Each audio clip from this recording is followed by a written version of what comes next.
ये तज्जिया इस्लामाबाद साउंड की तरफ से पेश किया जा रहा है। आज हम एक बहुत ही खास unit PVXRD 680S powered mixer का तकनीकी जायजा ले रहे हैं। ये वो मिक्सर है जो अपनी मजबूती और काबिल एतमाद कारकर्दगी की वजह से फील्ड में बहुत इज्जत रखता है। तो हम उसकी पावर, उसके कंट्रोल और असल लाइव परफॉर्मेंस को गहराई में जाकर देखेंगे। अच्छा, तो इस जायजे को समझने के लिए हम बिल्कुल सीधे रास्ते से चलेंगे। हम सिग्नल के पाथ को फॉलो करेंगे, यानी इनपुट से शुरू करके गेन और इक्वलाइजेशन से गुजरते हुए सीधा इसके एम्पलीफायर सेक्शन तक पहुंचेंगे और फिर आखिर में देखेंगे कि असल फील्ड में इसकी कारकर्दगी कैसी है और इस पर हमारा प्रोफेशनल फैसला क्या है। किसी भी सिस्टम को जांचने का यही सबसे बेहतरीन तरीका है। तो आइए पहले हिस्से से शुरू करते हैं। देखिए, XRD 680S सिर्फ एक मशीन नहीं है, बल्कि ये अपने दौर की एक डिज़ाइन फिलॉसफी को जाहिर करता है। यह समझना बहुत ज़रूरी है कि PA की दुनिया में आज उसकी जगह कहाँ है, ख़ास तौर पर उन प्रोफेशनल्स के लिए जिन्हें सबसे ज़्यादा भरोसे की ज़रूरत होती है। अगर हम आज के डिजिटल मिक्सर्स को देखें तो उनमें हल्के वजन और बहुत सारे फीचर्स पर जोर दिया जाता है, लेकिन XRD 680S का डिज़ाइन बिल्कुल मुख्तलिफ है। इसकी बुनियाद 3 चीज़ों पर है: बहुत ज़्यादा मजबूती, एनालॉग सादगी और सबसे बढ़कर इंतहाई मुस्तहकम पावर डिलीवरी। सीधी सी बात है, ये फीचर्स से ज़्यादा भरोसे के लिए बनाया गया है। और जब हम मजबूती की बात करते हैं तो ये सिर्फ कहने की बात नहीं है। इसके अंदर जो सर्किट बोर्ड्स हैं वो अमरीकी मिलिट्री स्पेक के हैं। इसकी बॉडी स्टील और एल्यूमिनियम की बनी हुई है और ये एक बहुत ही सख्त केस में आता है। हाँ, इसका ट्रांसफार्मर वाला पावर सेक्शन इसे वजनी बनाता है, लेकिन यही वो चीज़ है जो इसे लंबे और मुश्किल इवेंट्स के लिए इंतहाई काबिल एतमाद बनाती है। चलें अब मिक्सर सेक्शन की तरफ आते हैं और ये देखते हैं कि एक लाइव इवेंट के दौरान इसके प्रीएम्प्स और इक्वलाइजेशन कंट्रोल्स को इस्तेमाल करने का अमली तजुर्बा कैसा है। अच्छा, तो इसके प्रीएम्प्स में एक ख़ास किस्म का पुराना एनालॉग फ्लेवर है। एक गर्मी है आवाज़ में। वोकल्स के लिए इसमें हेडरूम भी काफ़ी अच्छा है।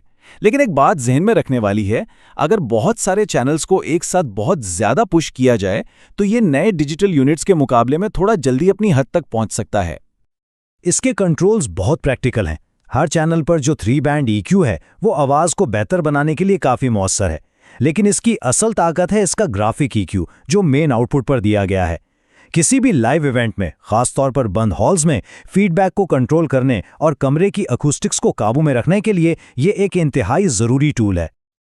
आइए अब इस जायजे के सबसे अहम हिस्से की तरफ चलते हैं और वो है इसका एम्पलीफायर सेक्शन। यही वो चीज़ है जो XRD 680S की असल कारकर्दगी को डिफाइन करती है। यहाँ एक बहुत बुनियादी फ़र्क समझना ज़रूरी है। सिर्फ ऊंची आवाज़ पैदा कर देना एक अलग बात है और कंट्रोल के साथ ऊंची आवाज़ फ्राहम करना ये बिल्कुल दूसरी बात है। XRD 680S की जो असल खूबी है वो दूसरी किस्म की कारकर्दगी है। कंट्रोल्ड लाउडनेस से हमारी मुराद है एम्पलीफायर की वो सलाहियत जिससे वो स्पीकर्स पर अपनी गिरफ्त मजबूत रखता है, ताकि बहुत ज़्यादा वॉल्यूम पर और अचानक आने वाले सिग्नल पीक्स पर भी आवाज़ बिल्कुल साफ और बगैर किसी डिस्टॉर्शन के आए। यही एक प्रोफेशनल पावर्ड मिक्सर की असल पहचान होती है। तो इसकी पावर रेटिंग कितनी है? यह है 150 वाट फी चैनल 4 ओहम लोड पर। अब हो सकता है ये नंबर्स बहुत ज़्यादा ना लगें, लेकिन यहाँ बात नंबरों की नहीं, स्टेबिलिटी की है। ये एक बहुत ही ठोस, काबिले एतमाद पावर है और इसकी खास वजह यह है कि इसका पावर सेक्शन असल में PV के मशहूर 400 BH बेस हेड से लिया गया है और जो लोग इसे जानते हैं उन्हें पता है कि वो अपनी मजबूती के लिए कितना जाना जाता है। और फील्ड में इसका नतीजा क्या निकलता है? नतीजा यह है कि ज़्यादा वॉल्यूम पर भी स्पीकर्स पर इसका कंट्रोल बेहतरीन रहता है। बेस का रिस्पॉन्स बहुत मुस्तहकम और वाज़ेह रहता है, ढीला नहीं पड़ता। अचानक कोई तेज़ आवाज़ आए या म्यूज़िक का हिट आए तो क्लैरिटी ख़राब नहीं होती। ये आम एंट्री लेवल यूनिट्स के मुकाबले में बहुत ज़्यादा मुस्तहकम महसूस होता है। चलें अब बात करते हैं इस एम्पलीफायर के अमली इस्तेमाल की, ख़ास तौर पर स्पीकर मैचिंग के बारे में, जो सिस्टम की परफॉर्मेंस और हिफाजत दोनों के लिए इंतहाई ज़रूरी है। तो सवाल ये पैदा होता है कि एम्पलीफायर के साथ स्पीकर्स को सही तरीके से मैच कैसे किया जाए। इसके लिए सबसे पहले स्पीकर की इम्पीडेंस यानी ओम्स को समझना होगा। आसान लफ्ज़ों में ये स्पीकर की इलेक्ट्रिकल रेजिस्टेंस है। ये यकीनी बनाना लाजमी है कि जितने भी स्पीकर्स कनेक्ट किए गए हैं उनका टोटल इम्पीडेंस एम्पलीफायर की कम से कम सेफ रेटिंग से नीचे ना जाए, वरना एम्पलीफायर को नुकसान पहुंचने का खतरा होता है। अच्छा, इसका तरीका बहुत सीधा है। पहला कदम, ये याद रखें कि इस एम्पलीफायर का कम से कम लोड 4 ओहम फी चैनल है, इससे नीचे नहीं जाना। दूसरा कदम, अपने स्पीकर की इंपीडेंस देखें, फर्ज करें वो 8 ओहम है। तीसरा कदम, अब हिसाब लगाएं, जब आप 2 8 ओहम के स्पीकर्स को एक साथ जोड़ते हैं तो टोटल लोड बन जाता है 4 ओहम, बिल्कुल आसान। चौथा कदम, अब आप महफूज तरीके से कनेक्ट कर सकते हैं, बस ये याद रखें अगर लोड 4 ओहम से कम हो जाए तो एम्पलीफायर गर्म होकर बंद हो सकता है या इसके अंदरूनी पुर्जे जल सकते हैं। अब देखते हैं कि जब लंबे इवेंट्स चल रहे हों और सिस्टम पर मुसलसल दबाव हो तो ये मिक्सर कैसी कारकर्दगी दिखाता है। लंबी मुद्दत तक अच्छी कारकर्दगी के लिए इसका अंदरूनी कूलिंग फैन बहुत ज़रूरी है। अगर इसके पंखे की हवा का रास्ता किसी भी वजह से रुक जाए तो ये ओवरहीट हो सकता है और इसके आउटपुट ट्रांजिस्टर्स खराब हो सकते हैं। इसलिए सही गेन स्ट्रक्चर और एहतियात से इस्तेमाल करने पर यह घंटों तक लगातार मुस्तकिम आउटपुट देता रहता है।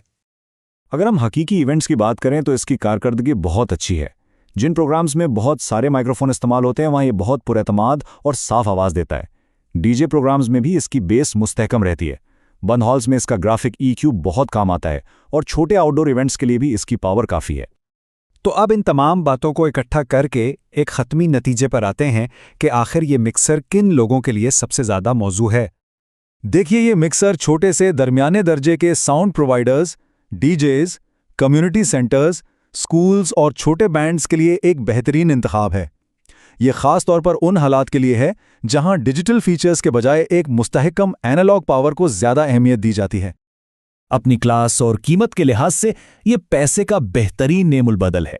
अगर इसे सही काम और सही जगह के लिए चुना जाए तो ये एक बहुत मजबूत और मुनासिब सरमायाकारी है। तो खुलासा ये है कि XRD 680S की पहचान उसके फीचर्स की लंबी फहरिस्त नहीं है, बल्कि इसकी असल पहचान है घंटों तक लगातार साफ और मुस्तहकम पावर की पुरएतमाद फराहमी। और आखिर में एक सवाल जो सोचने पर मजबूर करता है, एक ऐसी इंडस्ट्री में जहां हर कोई नए फीचर्स के पीछे भाग रहा है, वहां मुकम्मल भरोसे और काबिल एतमाद होने की पेशेवराना कदर क्या है? इस पर ज़रूर गौर कीजिएगा।